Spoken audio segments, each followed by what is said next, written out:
Merry Christmas! Did you know it's that time of year where you could give a toy and feel really, really good about that? And then also get a free tea from maybe your favorite print shop or even just a print shop you've never heard of. You could still get that same tea. That time is now. We're talking about the Press Time Ho Ho Halloween podcast, baby. That is where you can hear me and my oldest pal Verba here talk about some of our favorite scary movies of all time, and we're going to dissect each one as we have been for the first. I'm not sure which pod this is, but we've done a few already. It's How feeling do you good. think they're going? I think they're going all right. I think sometimes we're bouncing off walls, but I think that's what makes it good. Excellent. All over the place. And will there be hot dogs at the Ho Ho Halloween party? There most definitely will. Oh, right. On that note, so you can drop off a toy anytime between October 20th and October 26th at the Press Time Warehouse. However, if you really want to kick back, have yourself a very wonderful time, you'll come on the 26th to deliver that toy donation and get free tea, because you will also get a free hot dog. And if you really, really feel like getting funky, they're going to not be a full size like that. They're going to be smaller. Yeah.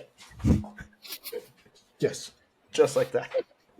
If you really want to get wild, on the 26th, you can come and also see the premiere of the Press Time horror film called Pimento. Why don't we get into the movie that we're going to be discussing today? Yes, we're talking Hereditary. Holy man. I was going to say, I don't want to do every podcast and give you what I think about it right off the hop. Like, we'll eventually get there. But this one is a effing banger. Like, I was anticipating this movie before it ever came out. Everyone's like, oh my God, this is a very scary movie. You're whatever. And when I hear that kind of stuff, I'm in big time because I want the thrills. I want the chills. So this one, I was super stoked going into it. I watch it. Obviously, it's too much to take in on one pass because there is a lot of Easter eggs, a lot of little details that just the average person would miss. You're going to miss them first time around. I felt this one was real spooky. Yeah. Scared I watched me it last night, dude. By yourself? Yeah. By myself. Scared me right out of my drawstring shorts. Into your what? Underpants?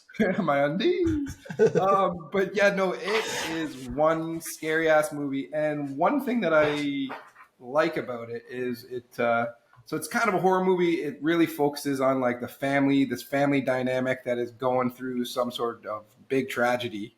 Yeah. Which we can get into that. So basically what happens is the main kid is forced to bring his little sister to a party who has a severe peanut allergy.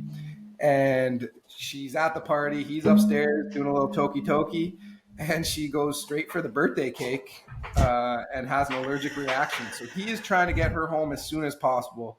Right. And she sticks her head out the window to get some air. And this is probably the craziest and like hard-hitting part of the movie, where she just gets whopped by a traffic sign. Yeah. And her head comes right off. Decapitated. Here's what I say about this. So the movie goes off into these all different directions, but the way that this kid handles this, and he just comes home, he's in complete shock. He doesn't tell anybody. He just goes straight to bed. He obviously can't sleep. He's just laying there with his eyes open. It is just so intense and so believable that something like this could happen. You're totally invested. And because it's so believable, I think they can throw in a whole bunch of crazy stuff after that, and you're on board. Like, they got you, so you're just in there. Dude, absolutely, super solid performances. Can I ask you one thing before we kind of rip through the whole movie? You said that this one's very, very scary. I thought so, yeah. Why do you think this one in particular is so damn effective? Because I agree with you. I think that this one is very, very scary. And even last night, like, just the final act, you're like, there's all that, which we'll get into, all that wall stuff and like, duh. Yeah, it's just there's so many creepy moments that are different from other movies. Like you have the well, for one, the daughter, like which Charlie, I think her name is. Yeah.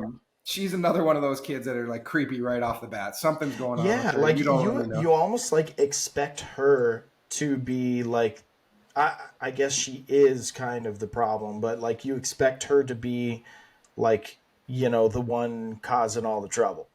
Right. There's the one scene where she's sitting in class and a bird comes and just smashes right into the side of the window of the Yeah. classroom.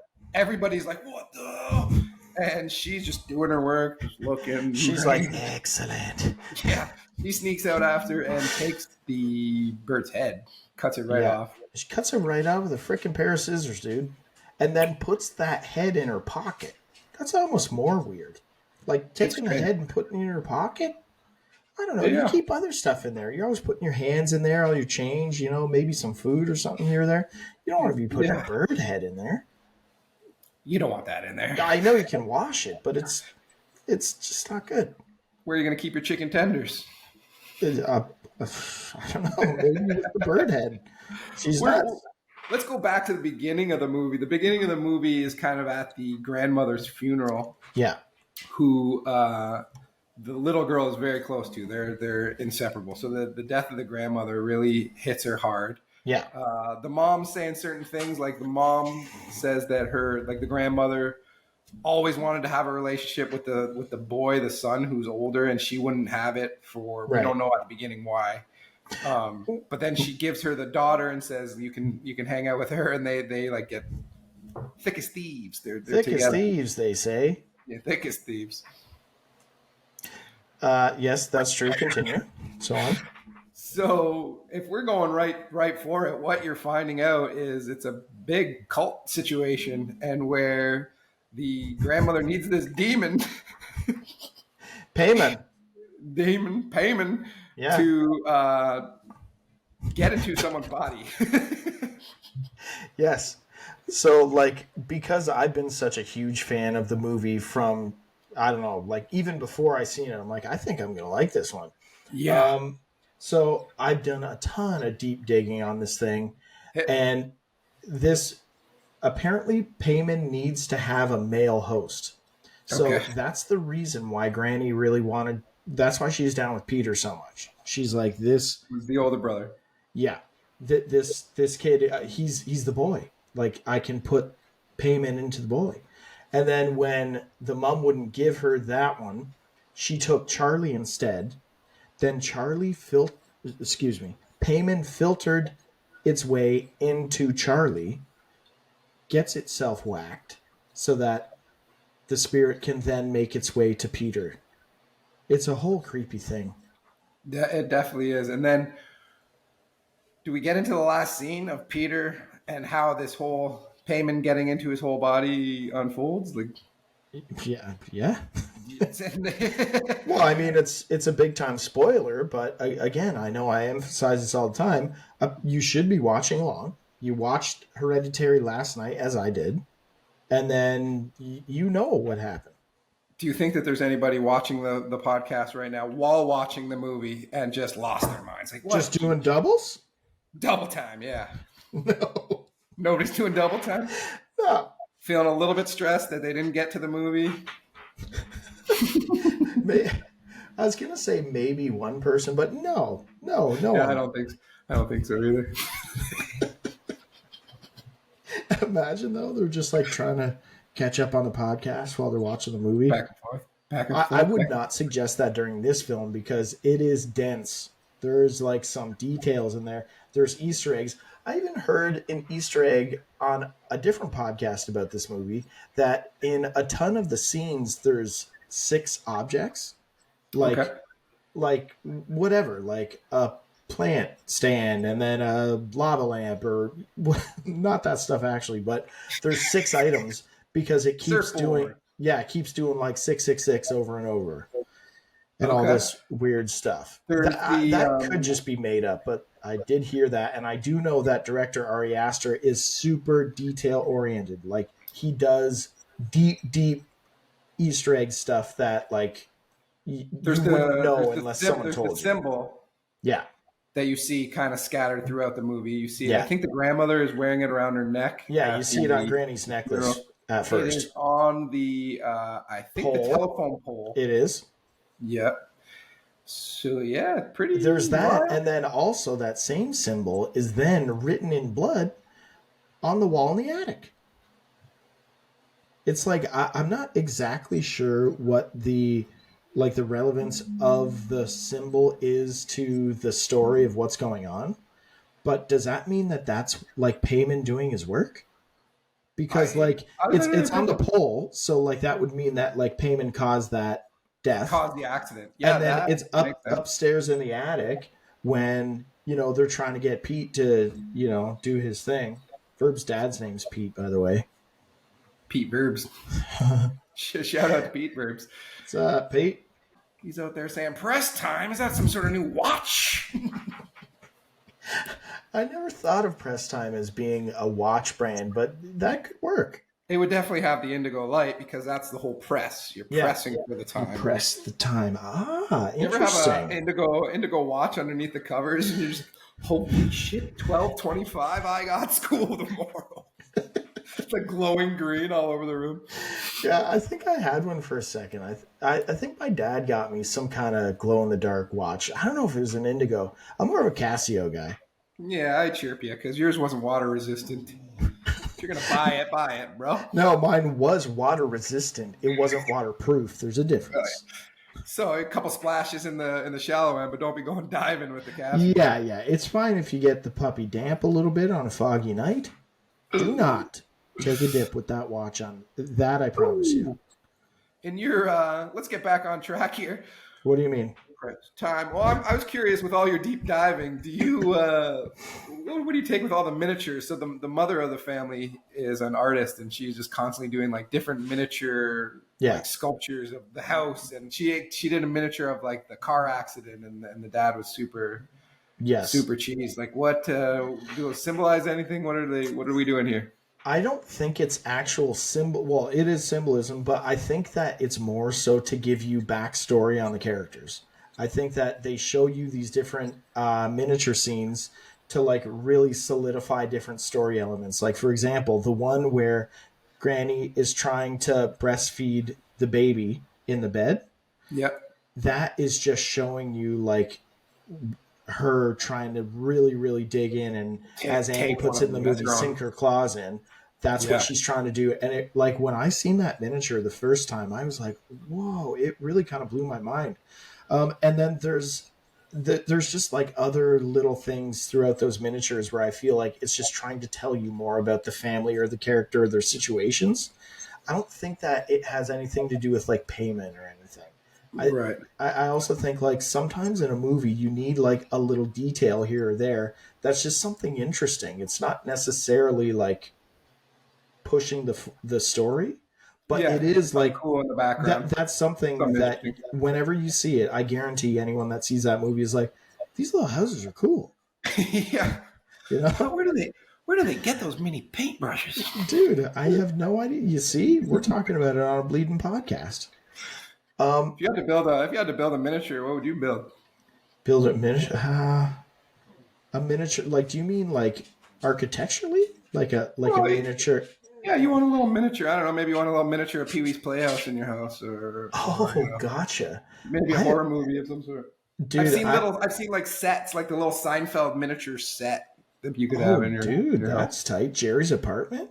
Yeah, Jerry's apartment. That would be really cool. Man, do you know what store is beside my work? Well, maybe a couple blocks down. I don't want to lie here, but it is a storefront that it is a finger deck store. Is that what we call these still? Remember those? Oh, like a tech deck? Tech deck. There you go. Store. This guy just builds skate parks for tech decks. Come on. So you go in there, and it's just a whole skate park and the whole thing. And I think it'd be a wild place if you're a kid to have a little birthday party. To be holy cripes. Dude, that sounds wild. I've seen that kind of stuff on Instagram of somebody like, ripping or doing their thing, but I didn't know that there was like actual skate parks that you could go to. Yeah, he's got all these different sets. I think some of the skate parks are like of actual ones, which brings us back to our miniatures. Right. Hey, Verb, Go Can ahead. I pause for just one moment? Chucky, was he whining in this thing? I didn't hear anything. Okay, I'm just kicking him out. Pause. I couldn't resist, man. I had to bite a slice.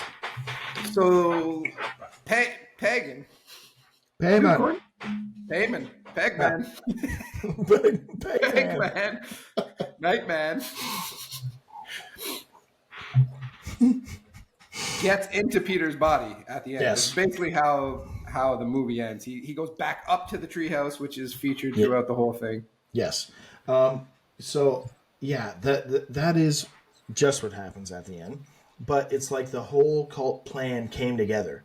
Like all the things that they were trying to do, like how Joan was like pretending like she was in a grieving, I don't know, meeting, like a grief meeting, how she's pretending to run into her at the craft store, at all, Right. like all their like big plan came together perfectly.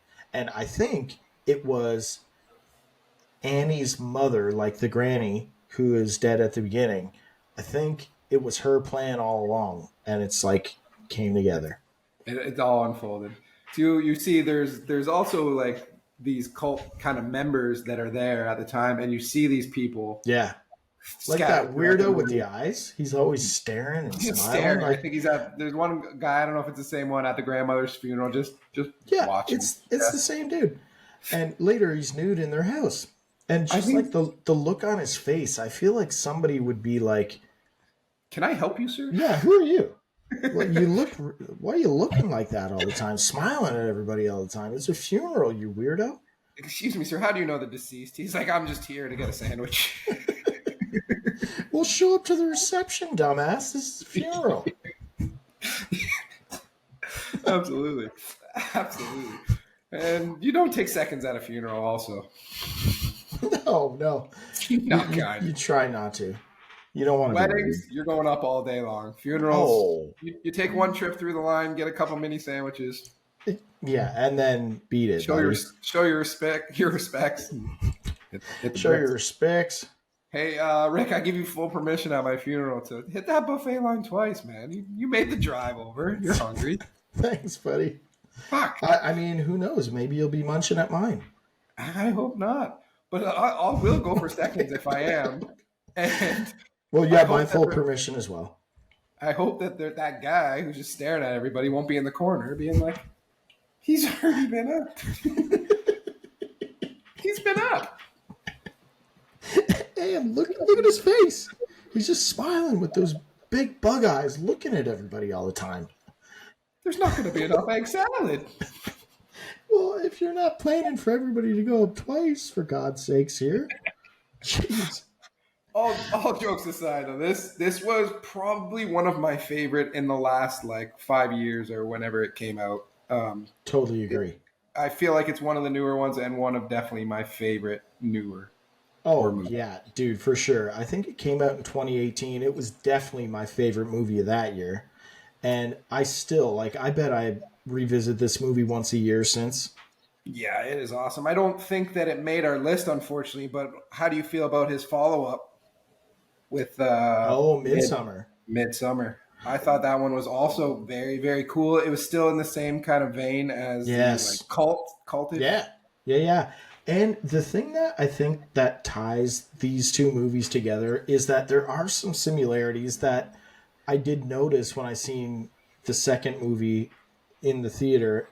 It's just like, for example, the score. The score is very, very unique to the movie, or unique to both of them, and they both have this super big cathartic song that plays right at the climax of the movie. So like right when Peter's becoming Payman or whatever, and It's like then this right big, when big song. the huge house thing is on fire at the end of Midsummer, those two songs are just these big, massive, cathartic, like, oh, these huge songs. And then it just bump credits both times. Boom! And you're so drawn to it, like you can't take your eyes off the screen when you're Oh, hearing that stuff. dude, yeah. Do you think it was one of the first horror movies to go straight daytime? I thought that was Yeah. Pretty I unique, mean, pretty cool. yeah, and for them to still have it, like, I don't know if I would consider that one scary per se, but it is super, super anxiety inducing. Yeah, it's Like, intense. the bad trip with the girlfriend, Yeah, or like the main character, she's having that bad trip, and all this whole movie, the she's always mushrooms. kind of having like a little bit of a crisis, and like, I don't know, you feel it. And the director really seems to have something for head smashes. Yeah, Both films, there's a lot of head smashing going on. buddy. Um, I gotta say, I gotta tell you one thing about the director. Now that you say he's got a thing for things, um, Thing for things. well, his college thesis film is called, I think it's called "There's Something Strange About the Johnsons." I want to Okay. say, I am not gonna say a word. You just have to go to YouTube and watch this, and it is gonna blow your effing mind. Okay. I've never seen a movie anything like this. Like Buddy's Twisted for sure. We talking short, like 20 minutes? Yeah, yeah. I think it's about 20 minutes, dude. It's gonna kick your ass, and I would like you to watch it sometime soon so that we can We can talk talk about about it on that. here. 100%. Because I'll do dude, it. it's gonna rock you. I promise it's gonna rock you. I I like know you, dude. You're gonna be I, like, I need to get rocked. yeah, for sure. Awesome. So if we're yeah, my favorite in the last bunch of years, I'm gonna rank it super high. I'm going like an 8.9 on this one. Yes. Um, there's a movie on our list that of like throughout the month that I for sure would fight with about whether I like it more or not than this one. But I put this puppy at a solid 9. Woo, Yeah, baby. yeah, Do big you time. wish to reveal the competitor, or you want to keep that close? It's Barbarian. Oh, Yeah, also a newer movie. yes, but Well, like both are just absolute bangers. well, I look forward to talking about that one as well. I think this has been another great episode, sir. It's been wonderful. I think I heard a pizza doorbell coming to your house. Yeah, gotta get that pie. Slices. All right, Rick. Okay, Well, let's do this again soon. Thank you everybody for watching. Make sure you come out to the holiday ho ho. It's going to be an amazing time. And peace out. peace to you.